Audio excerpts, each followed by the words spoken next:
अब Honda motorcycle नकद नहीं, एक साथ पर बैंक अल-फलाह ने खरीदारों को बड़ी खुशखबरी सुना दी। महंगाई के दौर में मोटरसाइकिल खरीदना मुश्किल हो गया था, मगर अब बैंक अल-फलाह ने अटलस होंडा के सार्फिन के लिए बड़ी सहूलत मुतारिफ करवा दी है। बैंक ने महदूद मुद्दत के लिए जीरो मार्कअप यानी बिला सूद इक़्तिसाद पर होंडा मोटरसाइकिलें फराहम करने का ऐलान किया है। इस स्कीम के तहत होंडा के 3 मकबूल मॉडल्स CD70, CG125 और CG150 bank Al Falah credit card के जरिए माहाना इक़्तिसाद पर हासिल किए जा सकते हैं। बैंक के मुताबिक CD70 की कीमत 1,59,900 रुपए है, जिसकी माहाना किस्त 26,650 रुपए होगी।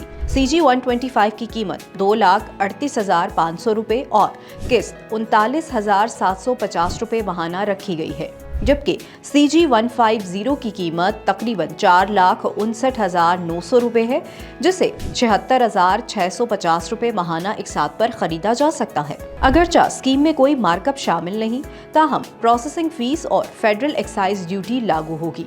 अपडेट्स के लिए देखते रहिए vnews.pk।